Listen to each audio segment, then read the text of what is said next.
Bonjour à toutes et à tous. Bienvenue dans ce nouvel épisode de Paroles de transeuses et de transeurs. Un podcast où nous allons à la rencontre de personnes qui pratiquent une forme d'état modifié de conscience appelée transe intuitive. De quoi s'agit-il ? D'un type de transe qu'on peut atteindre en toute sécurité, que l'on appelle aussi transe consciente. C'est-à-dire un état de conscience non ordinaire où les transeurs et les transeuses ont toujours un lien tangible avec la réalité. Avec le ici et maintenant. Mais où, en même temps, Il y a tout un ensemble de choses qui peuvent se manifester à eux, comme des visions, des intuitions sous forme de mots, d'images ou de sons, des émotions, des ressentis corporels. et bien plus de choses encore. Ces personnes entrent donc en transe dans leur quotidien pour en découvrir davantage sur elles-mêmes et sur leur environnement. Comment est-ce que cela influence-t-il leur vie ? Où se situe la magie dans tout ça ? Quelles sont leurs découvertes, mais aussi leurs doutes ? Leur joie, leur émerveillement en entrant dans cet état différent, En transant. Voici leurs témoignages. Émilie nous présente l'importance que les états modifiés de conscience ont pour elle dans sa pratique de guérisseuse. Comment ils agissent à différents niveaux de l'être et comment ils font exister en elle, ainsi que dans les personnes qu'elle accompagne, une autre façon de soigner et de se soigner, sans forcément passer par la parole. Pour Émilie, les états de transe sont généralement bénéfiques car la sagesse du corps sera toujours là pour définir ce qui peut ou non être découvert et transformé en soi. Le corps sait quand c'est le bon moment. Bonjour Émilie. Bonjour. Est-ce que tu peux commencer par nous dire quelques mots sur ton parcours et sur comment tu te définirais aujourd'hui ? Aujourd'hui, je me définirais comme guérisseuse. J'ai un long parcours dans l'accompagnement des personnes qui a commencé par des études en psychologie, qui très vite se sont orientées vers l'énergétique. Quand, pour moi, la thérapie par la parole en fait ne me contentait pas, en tout cas ne suffisait pas à prendre soin de moi, à me guérir moi-même. Donc j'ai assez vite bifurqué vers l'énergétique. Je suis thérapeute transpersonnelle aussi et aujourd'hui je travaille avec un chamanisme de Colombie, le chamanisme Sikwani, où j'accompagne des personnes en groupe et en individuel avec une pratique chamanique. Et pourquoi est-ce que tu t'es tournée vers ces autres approches ? De ce que j'ai pu constater pour les personnes que j'accompagnais ainsi que pour moi-même, qu'une approche uniquement verbale en fait permet de comprendre des choses, donc ça peut être éclairant, c'est intéressant, mais il y a des transformations qui ne s'opéraient pas dans la matière. Pour moi, je me dis que la vie est précieuse et que si on peut transformer des choses concrètes dans le vécu, pour moi c'est vraiment important et sans la dimension énergétique, pour moi ça ne fonctionne pas. Voilà, énergétique et spirituelle. Donc pour moi je vois ça comme une continuité. Est-ce que tu saurais nous dire quand est-ce que tu as découvert les états modifiés de conscience ?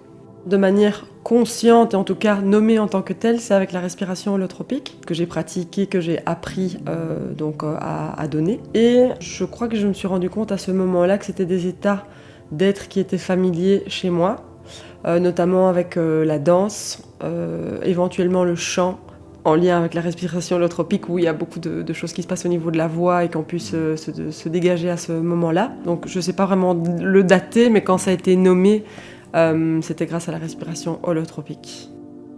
Et qu'est-ce qu'elle t'a permis, cette prise de conscience que tu as eue grâce à la respiration holotropique ? Alors moi, ce que ça m'a permis, c'est de pouvoir contacter des états émotionnels très facilement, très rapidement, et de faire le lien avec le corps. Donc de pouvoir vraiment me permettre de juste simplement en fait suivre la sagesse de mon corps, sentir s'il y a des tremblements, s'il y a des pleurs, des cris, des processus émotionnels qui ont besoin de bouger, de circuler, avec que ça se fait avec beaucoup de facilité en fait, et sans spécialement de compréhension mentale, psychologique ou de cause de ce qui se passe, juste simplement en fait les processus énergétiques qui se déploient. Moi je trouve ça très très intéressant, et puis surtout de voir les effets que ça produit directement dans la vie de tous les jours. Donc des compréhensions, des patterns qui se transforment, des manières d'être, de réagir, de penser, voilà. Donc pour moi c'est la continuité que ça permet avec une grande aisance dans la vie de tous les jours. Et est-ce que ça voudrait dire que finalement dans ce genre de processus, on pourrait se passer d'une compréhension consciente ? Sur le moment, la compréhension s'en passe. Après, quand les choses se transforment, évidemment, pour moi, ça a du sens de mettre des mots et du sens dessus. Je dirais que le fait de venir accueillir ce qui se passe en fait dans les états de transe sans spécialement vouloir tenter de comprendre, c'est aussi une pratique en fait. C'est aussi une question d'habitude. Parce que c'est tellement habituel de venir se demander tiens, qu'est-ce qui se passe, d'être dans un état de conscience conscient tout au long de la journée. C'est un réflexe. Et donc c'est quelque chose qui peut aussi se désapprendre, de venir simplement apprendre à accueillir ce qui est, à ressentir, à développer la sensorialité, la sensitivité, et juste de laisser bouger les choses dans le corps. Mais ça s'apprend. Pour moi, c'est vraiment une pratique. Et donc oui, pour des personnes qui n'ont peut-être pas l'habitude, il y a le mental qui vient se demander ce qui se passe. Pour moi, c'est aussi un mécanisme de défense qui vient prendre soin, qui vient regarder si tout va bien pour ne peut-être pas aller trop loin, trop vite, ou en tout cas, c'est peut-être les craintes que peuvent avoir certaines personnes. Et c'est une pratique, voilà. Et à part la respiration holotropique, est-ce qu'il y a eu d'autres moments où tu as contacté des états de transe ? Moi, j'ai découvert la transe auto-induite, transe cognitive, dans les ateliers donnés par Corinne Sombrin, où je pense que là, j'ai encore eu ça plus rapidement qu'avec la respiration holotropique, de me rendre compte à quel point, en fait, j'accédais à des états qui sont pas si bizarres, étranges ou lointains, étrangers, que ce qu'on peut en avoir comme représentation. Et toi, quand tu as fait les ateliers avec Corinne Sombrin ou avec nous, quelles étaient là ou les couleurs de ta transe, de ce qu'on appelle les transes intuitives ? Alors je pense que si je devais parler d'une couleur générale, ça va toujours dans le sens de dégager ce dont j'ai plus besoin, ouvrir à ce qui est plus approprié pour moi dans ma vie aujourd'hui. Beaucoup de transe au niveau de l'ancrage, de ma propre puissance, de ma fonction, et justement du coup ça n'a fait que renforcer, toutes les pratiques de transe que j'ai eues n'ont fait que renforcer en fait cette certitude que c'est mon domaine, que c'est mon chemin, que je suis bien là-dedans, que c'est là où c'est facile pour moi, où c'est confortable, où je peux aller récolter de l'information pour moi-même, pour les autres. Et donc voilà, ça c'est plus ou moins la coloration, c'est vraiment un grand confort, une grande familiarité. Le sentiment d'être vraiment à la maison, comme on dit. Est-ce que tu pourrais maintenant nous dire un mot sur tes inductions ? Comment est-ce que tu enclenches tes transes intuitives ? Mes inductions. Alors je pense qu'au tout début que j'ai pratiqué la transe auto-induite, je faisais 36 000 trucs, et je crois qu'en fait c'est un peu ça mon induction. C'est bouger en même temps, beaucoup les mains en fait. Énormément bouger les mains, des mouvements latéraux avec la tête. La voix, énormément. Dès que je commence à parler en proto-langage, ça va très vite. Et petit à petit, ça s'est affiné. À la base, je faisais un petit peu tout en même temps. Et puis juste simplement la volonté, en fait. Et avec quoi est-ce que tu as connecté durant notre atelier de transe intuitive qu'on a passé ensemble ? Pour revenir par rapport à vos ateliers, le fait de décomposer. Moi, c'est pour ça en fait que j'étais principalement venue. C'est parce que j'avais fait le stage de Corinne Sombrin où clac, un quart d'heure après le début du stage, en fait tout le monde est déjà en transe. Pour moi, il y a un bouton on/off qui en plus pour moi était familier, comme je l'ai déjà dit, que j'avais pas l'impression de me dire wow, mais qu'est-ce qui se passe, c'était connu pour moi, mais j'avais une curiosité en fait pour le processus. Et donc, et ça, on ne le retrouve pas lors de ces stages.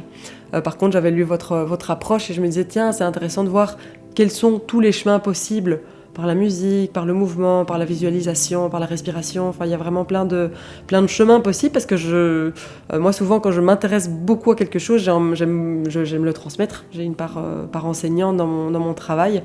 Et je me disais, mais ça, pour le coup, la transe, je comprends pas. Et je me disais, tiens, mais comment font d'autres personnes, comment ils expliquent ça ? Et du coup, ça m'a intéressée de voir plus une évolution, parce que je trouve que ça permet aussi aux personnes davantage d'autonomie que de venir dire, ah voilà, c'est quelque chose qui m'est arrivé de l'extérieur, d'avoir la possibilité en fait de choisir par quel biais c'est le plus confortable. Qu'est-ce que tu dirais aux personnes qui aimeraient s'essayer aux transes intuitives, mais qui n'oseraient pas encore véritablement le faire ? Je leur dirais que déjà, si elles ont l'appel, si elles ont l'élan, que ça peut être intéressant de venir l'écouter. Parce que je pense pas que toutes les peurs soient de la même nature. Il y a des peurs qui nous indiquent que c'est pas le chemin à adopter, et puis il y en a d'autres qui nous montrent la voie. Qui nous disent qu'on peut peut-être faire un petit pas dans quelque chose qui est moins connu et qu'en fait on va en tirer bénéfice. Et ça, c'est à chaque personne de venir sentir en fait la différence. Donc pourquoi pas avancer avec la peur. Et en même temps être tout à fait rassuré dans le sens où il n'y a jamais rien qui se passe dans la transe pour laquelle le corps ne serait pas prêt. Et je dis le corps, mais c'est l'être, c'est la structure énergétique, c'est la manière de vivre les choses émotionnellement ou même intellectuellement. Le corps a une sagesse immense qui fait en sorte que ce qui doit être mis à jour, ce qui doit être traversé, ce qui doit être travaillé, l'est, et les choses pour lesquelles ce n'est pas le moment ou l'endroit, en fait, vont juste simplement ne pas être abordées. De vraiment faire confiance, en fait, à cette sagesse intérieure, en fait, qui ne va pas nous mettre en danger, mais qui va faire en sorte de, au contraire, laisser immerger ce qui a besoin de l'être pour, en fait, remettre plus de fluidité, dénouer des tensions, éventuellement des traumas. Voilà, donc ça pour moi c'est important, et aussi de veiller à être bien accompagné, parce que je pense que ça principalement, la qualité principale de bons accompagnants, c'est de pouvoir accueillir quoi qu'il arrive. S'il y a des choses qui sont plus difficiles qui émergent, juste simplement elles vont être accueillies, elles vont être contenues, elles vont être prises en compte et sécurisées et traversées. Donc voilà, j'aurais envie d'encourager les personnes à juste le faire, parce que c'est tout du bénéfice en fait. De toute façon, ce qu'on ne sait pas de nous-mêmes agit à travers nous sans qu'on le veuille. Donc j'ai envie de dire, il n'y a pas grand danger d'aller l'explorer, puisque de toute façon, tout ça est déjà là dans notre vie. Donc voilà. Et dans le futur, est-ce que tu aimerais voir la transe se développer davantage dans notre société ?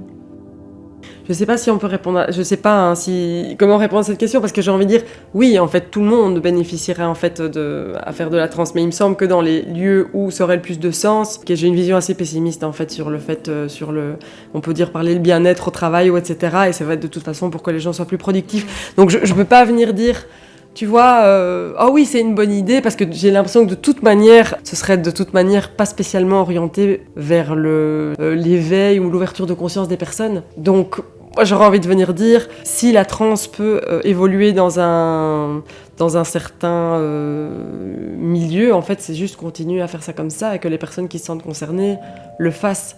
Je crois pas que ça puisse être introduit auprès de personnes en fait qui n'ont aucune conscience de l'énergie, ou qui n'ont pas envie de s'y...